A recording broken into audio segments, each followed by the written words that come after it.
Before chat, we have a breaking update from Courtney and Lily. Oh, no. Rand Paul was questioning Dr. Levine today, so I have a clip from... Oh, hold on a Really? second. Rand Paul was questioning Dr. Levine today, and Yeah. in what context did this happen? He's talking to her because they're trying to confirm her for that Confirmation assistant hearing, position. yeah. Really? They do And confirmations he asked for her about- assistants to secretaries? Well, if you want media attention, yes. listen, I need to know, can you fax? And how many words do you type per minute? 12. That's probably how he Oh, yeah, asked, right? that's- Is that what he asked her? It's a little more about like mutilation. Oh my word. Really? Wow. Can we play How this? our hallowed halls have changed. Okay, let's go see. This is Rand Paul, Senator Rand Paul. Love him. Hair like a toilet brush, but he is probably the person I agree with guy. most. I'm watching this for the first time, interviewing Dr. Rachel Levine. To prevent them from going through puberty, as well as surgical destruction of a minor's genitalia. Like surgical mutilation, hormonal interruption of puberty can permanently alter and prevent secondary sexual characteristics. The American College of Pediatricians reports that 80 to 95% of prepubertal children with gender dysphoria will experience resolution by late adolescence if not exposed to medical intervention and social affirmation. It's like he watched our Dr. show this Levine, do you morning. believe that minors are capable of making such a life-changing decision as changing one's sex? Well, Senator, thank you for your interest in this question. Transgender medicine is a very complex and nuanced field. No. What?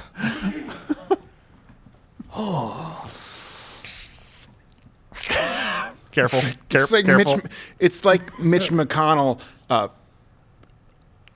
It's like Mitch McConnell got stung by 1,000 bees, and He needs his and glasses. was wearing a Sarah Jessica Parker wig. I wish a caveman would knock an awning on us. First off, that was pretty bang on. I just again, You Rand did pretty Paul. good, Just, yeah. well, that they don't change their genitalia. This just doesn't have the severity. I just can't picture him negotiating with Russia or Yeah. China. Like, well, really, we'd like to have our hostages back, but I'm guessing that you're gonna go on about it. Okay. Did Rachel Levine answer? By the way, it's not that nuanced. Again, No. scientifically, we've talked about this. He's using a different source.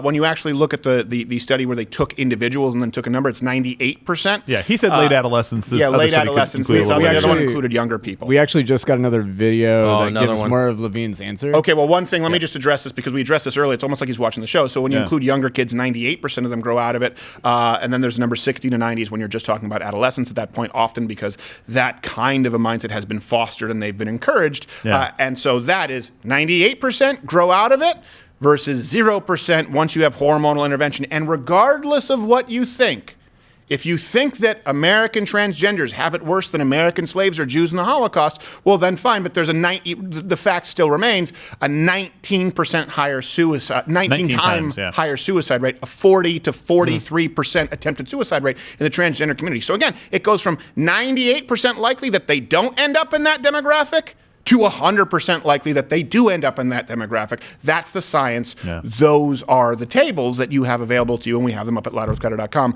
Let's go to the answer from the assistant doctor Dr. secretary. Z.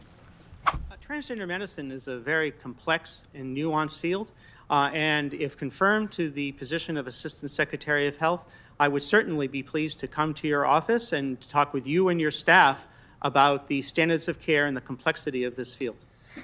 Let it go into the record that the witness refused to answer the question. The question is a very specific one. Should minors be making these momentous decisions? For most of the history of medicine, we wouldn't let you have a cut sewn up in the ER. But you're willing to let a minor take things that prevent their puberty, and you think they get that back? You give a woman testosterone enough that she grows a beard, you think she's going to go back looking like a woman when you stop the testosterone?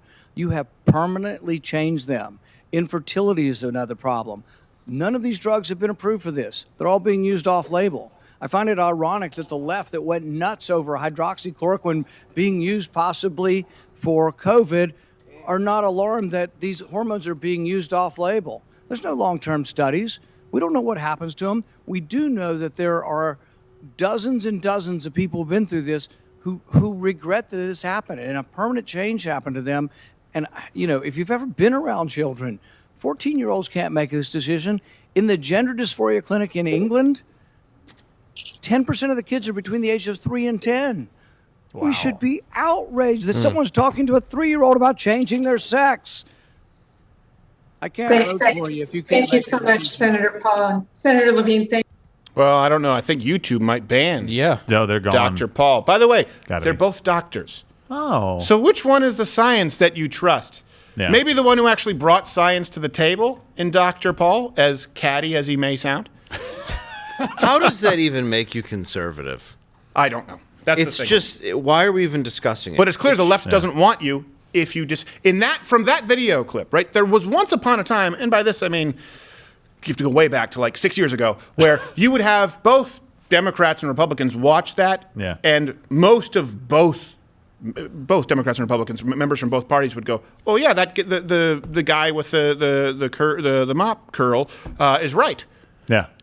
And they would have said, and he is wrong. That's what they would have said 6 or 7 years ago. And now the left is very clear that if you think Rand Paul sounds more sensible than Dr. Levine, you are not welcome on their platform. You can't name me one person. Here's the thing. When people say, oh, it's the fringe, they talk about the fringe right. Let's talk about the fringe right. You're talking about single digits of people, in the Capitol. By the way, there are also fringe left. But you're talking about the worst thing that might happen with fringe right people is they, I don't know, believe some conspiracy. Fringe right, listen, I understand, but that really is fringe right. Super fringe, if you look at people who actually elect Republican presidents. Yeah. You look at everyone in the Biden cabinet, every single one, without exception, and every single Democrat who ran in this election's primary, and every single one of them supports Dr. Rachel Levine's unsubstantiated claims in science as policy. There is no exception. It is not fringe, it is mainstream, and not only that, it is required. It is a requirement.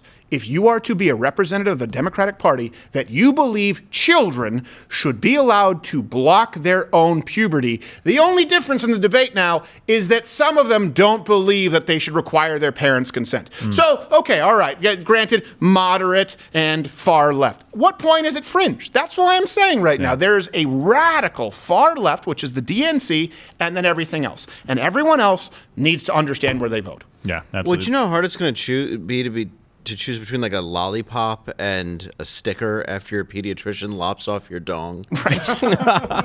That one reminds me of what I used to have. Not to mention the color. Yeah. I just don't understand. No. I will never understand this. It doesn't make any sense. First of all, your 3-year-old shouldn't consent to he shouldn't consent to what he gets for dessert. There's no reason he should He go. couldn't even get himself to the clinic. No. It's just like you can't consent to anything. We're going to look back on this in 20 or 30 years and go, what the hell were we I don't know if we will. We can go one of two ways. It'll either go one of two ways, where the science will continue to be so overwhelming that people will go, gosh, remember when we were letting kids get on puberty blockers and calling girls boys and saying that it was all a figment of your imagination? Or it's just going to accelerate and the WNBA is going to be a bunch of Dwayne Wades. And then a girl with a hunchback and 3 testicles is going to go, boy, do I.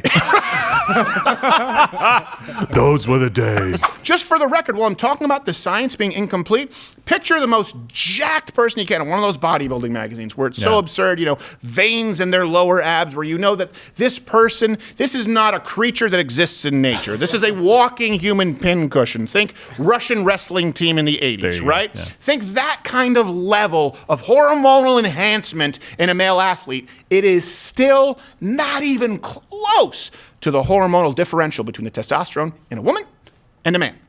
It's not even close. Not even close. You are talking about percentages higher, maybe as high as 100% higher when you're talking about testosterone with a guy on gear, as they call it. Yeah. You are talking about exponentially higher with men to women. I don't have this in front of me. I'm going by rote. Someone can tell me if I'm about right. I believe that the appropriate range for men's testosterone, their total testosterone, is between, depending who you ask, 250, is it nanograms per deciliter to 1,000. Some people have it up to 1,200, right? And if you're below 300, some doctors will give you testosterone. Women, I believe it's 12 to 30 nanograms per deciliter. So a guy who's taking testosterone, where we're furious if a guy is taking this and hitting homies that we all want to watch when the world records are being hit, he might have his testosterone, let's say it's 2 times that amount. He's at 2,000. Yeah. It's still not even close to the difference between an average male at 700 nanograms per deciliter and a woman at 15. Yeah. It's not that kind of an advantage. Yeah. Yet somehow we don't care about this, and we buy organic food, and we talk about natural cosmetic products, but when we're lopping off balls and injecting hormones to an exponentially different level than your body is designed to handle, if you say, hold on, let's just pause a second until we have more studies, you're anti-science. There you go. Well, look, come and join me in the party of anti-science, which is anyone who doesn't agree with putting 3 or 6-year-olds on puberty blockers. We have a lot coming up next week, including we're working on some big Change My Minds and maybe some road trips for you. Dave Landa will be here too. Yeah. Love you. I will miss you. See you next week. Watch Louder with Crowder live, Monday through Thursday, 10 a.m. Eastern.